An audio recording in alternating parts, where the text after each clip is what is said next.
Hi students, welcome to Bosco Campus Vision. I am Darshana, Assistant Professor, Postgraduate Department of English, Don Bosco College, Kottayam. Today I am here for semester 5 students. Hope all of you are fine. Stay safe at home, but we shall continue our studies as there is no lockdown for our studies. First of all, my wishes and blessings for a new semester. Semester 5 means you are now final year students. We are going to start our studies. Here, the platform is not our classroom but through online medium. Here in this semester, I am going to take one important paper titled Post-Colonial Literatures in English, prescribed for UG students, semester 5 students under Kerala University. Attendance is compulsory. All students are requested to watch all video lectures. There will be a homework at the end of each session, each class, and you students, you are requested to do that homework and submit the image or photo of that particular homework through WhatsApp. That means send it to me within the prescribed time period. Those students who are submitting your homework within the prescribed time will get attendance. This is the criteria for giving attendance. So students, please watch all the video lectures and do your homework properly. Attendance is compulsory. Let us start our paper, that is Post-Colonial Literatures in English. There is a textbook prescribed for you as per our syllabus. The textbook is After the Sunset, an anthology of post-colonial literatures in English by K. Radhakumari and K. Sugathakumari. Textbook is important. It is for detailed study. So all students are requested to buy this particular textbook. It is available in the book-stalls. It is very useful for you. Then the text is regarding the contents. This particular text is divided into 3 sections. First section deals with poetry. Second, that is section 2, prose, and section 3, drama. So mainly this text is divided into 3 sections. First section poetry, second section prose, and the third section drama. First section contains 13 poems. That means we have to study 13 poems in detail. Section 2, that is prose. In section 2, we have to study 1 novel and 1 novella. Then the last one, that is section 3. In section 3, that is drama, we have to study 1 drama. This is the structure and division of this particular textbook. Then we have to study 13 poems in the first section. And the poems are, first one, Beat Beat Drums by Walt Whitman. Second one, Hope by Emily Dickinson. Third, A Prayer in Spring by Robert Frost. Then fourth one, A Dog Has Died by Pablo Neruda. Fifth one, The Death of the Bird by A.D. Hope. Sixth one, The Fish by Elizabeth Bishop. Seventh, Train Journey by Judith Wright. Eighth, Possibilities by Wisława Szymborska. Then ninth one, Enterprise by Nazim Ezekiel. Then 10th one, Ruins of a Great House by Derek Walcott. Then 11th one, The Casualties by John Pepper Clark. 12th one, This Language, This Woman by Yasmin Gunartan. The last one, Nods Towards a Poem That Can Never Be Written by Margaret Atwood. These are the 13 poems we have to study in detail in the first section. Then in section 2, we have to study 2 works, 1 novel and 1 novella. Novel The Great Gatsby by Francis Scott Key Fitzgerald, and the second one is a novella Chronicle of a Death Foretold by Gabriel Garcia Marquez. So these are the two prose works we have to study in the second section. Then last section is section 3, that is drama. We have to study one drama, The Strong Breed by Wolfgang. So these are the works we have to cover in this particular paper, and all the three sections are for detailed study. Poetry, prose and drama, all the three sections are for detailed study, and there is no non-detailed works included in this particular paper. All are for detailed study. So text is important, it is very useful for you. Please buy this particular textbook. It is available in bookstalls. Let us begin from the title of the paper, that is Post-Colonial Literatures in English. You already studied so many different genres in English literature. That is, in the first semester you already studied reading poetry, that is, you are introduced with the different genres of poems, then reading prose, reading fiction, etc. Now we are going to study a new stream, that is post-colonial literature. How can we define this term post-colonial literature? Post-colonial literature is the literature by people from colonized or formerly colonized countries. That means literature or the writings by people from colonized or formerly colonized countries. It is written through the perspective of the colonized or formerly colonized people. Such type of literature, it is called post-colonial literature, that is written through the perspective of the colonized or formerly colonized people.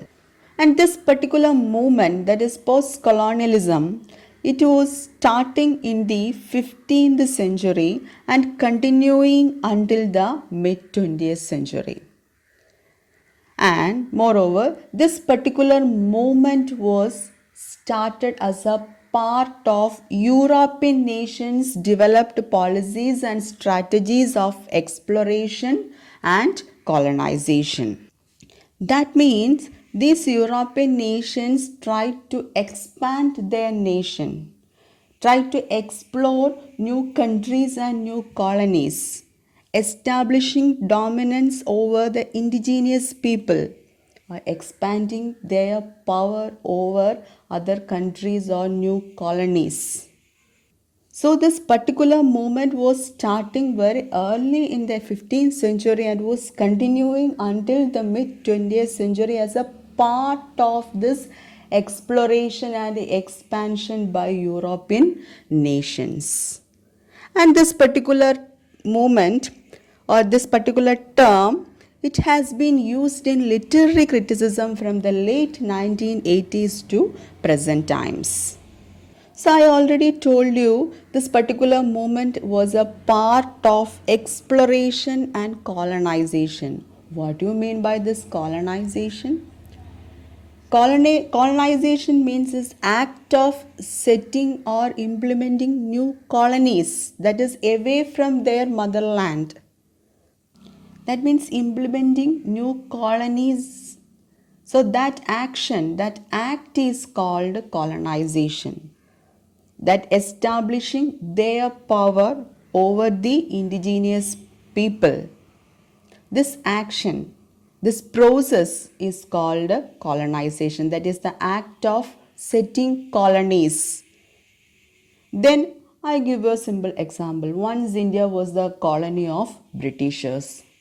These Britishers came to India and they tried to establish their power and colonies in India. I already told you post-colonial literature means it is a literature by people from colonized countries. Then what do you mean by this colonizer colonized distinction? How can we define this term? Colonizer colonized.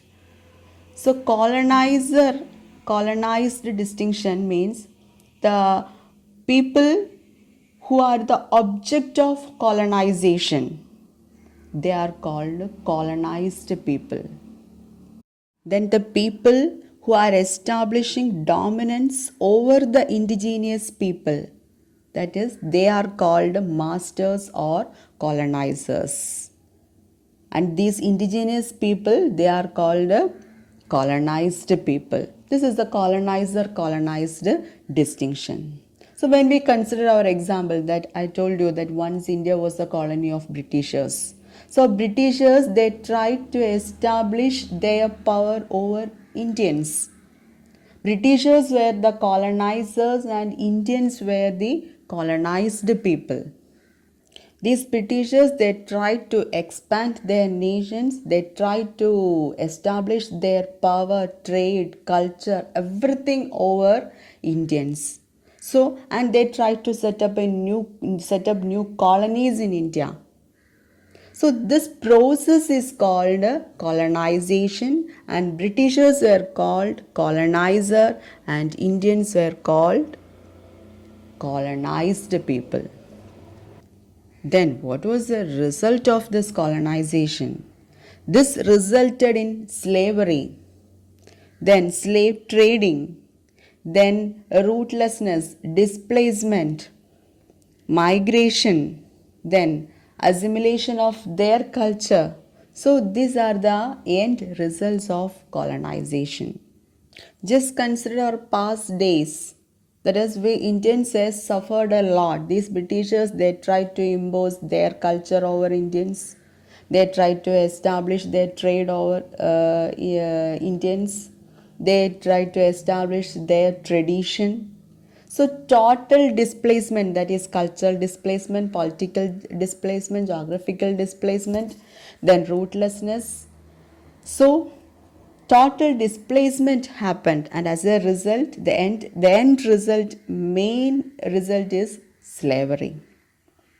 So post-colonial literature, I already told you in the introduction that post-colonial literature is the literature by people from colonized countries. So this literature involves the experience of colonialism.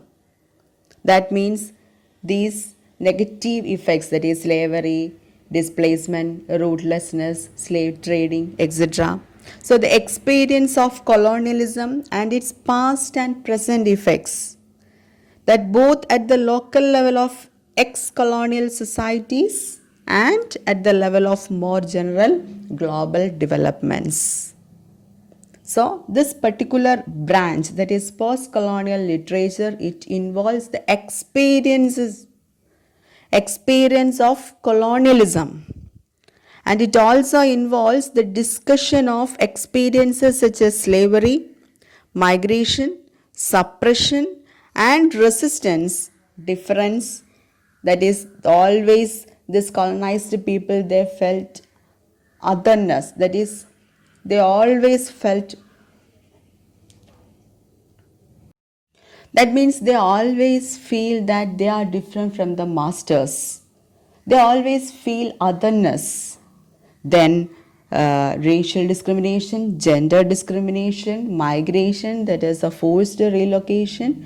So in short, we can say that all these experiences together, we called it as post-colonial literature. So post-colonial literature is the literature by people from colonized countries or formerly colonized countries. That means the expression, the people from colonized countries, they try to express these experiences through their writings. Such type of literature is called post-colonial literature. We are going to study the experiences of some writers. That is the medium through poems, through novel, drama, etc. In the early period, most colonial literature romanticizes the ideas of colonization and is told through the perspective of the European colonizer or master, oppressor, etc. So these colonizers regarded the indigenous people as uncivilized, uneducated, and lacking in culture or devotion because it differed from theirs. They consider these masters or the colonizer, they considered these colonized people as inferior beings or uncivilized, uneducated, or barbarians. But later, as geopolitical policies began to change worldwide and former colonies were fought for their political and cultural independence, the period of post colonialism began. That is, let us consider our example. That is, in the case of India, after some time, Indians also fought against these inequalities or suppressions, and at last we gained freedom. So, that period, that means as political policies began to change worldwide and former colonies were fought for their political and cultural independence, the period of post-colonialism began. And these oppressed people began to regain their voice and were able to use various forms of literature to express the experiences of slavery, abuse, loss of identity, then consequences of both colonization, then and the struggles associated with the independence, everything they tried to express through their writings in through different forms like poetry, prose, novel, drama, etc. So this period is called, or this period is known as post-colonial literature, and we are going to study those experiences through our poems, novel, novella, drama, etc. Some key features of post-colonial literature. One is displacement. That is, it is a key factor. That means when we discuss about post-colonial or literature, colonized people were forced to abandon or dissociate from their motherlands. That is, a relocation happened. That is, forced to abandon from their motherlands, that is their first places, forced to abandon from their cultures, traditions, language, etc. That is, total displacement happened. That is cultural displacement, then geographical displacement, political displacement. So all these characteristics are associated with the post-colonial literature. Then otherness. I already told you, otherness. That is, always they feel that they are different from their masters or theirs. In the case of culture, in the case of their tradition, etc., they always feel that they are different from, or they felt otherness. It is a concept in which how minority or less powerful groups are positioned. This voiceless, how these voiceless people are positioned as inferior to dominant groups. And yes, this is one of the important characteristics of post-colonial literature. Then migration, I already told you. Then rootlessness, identity crisis. All these are characteristic features of post-colonial literature. I think all of you understand the introduction regarding our paper. What is the meaning of the title of our paper? I think all of you understand what we are going to study. There is a homework for you. The homework is explain the term post-colonial literature or post-colonialism. Please do it and submit it through WhatsApp. Hope all of you understand this session. Thank you. See you again.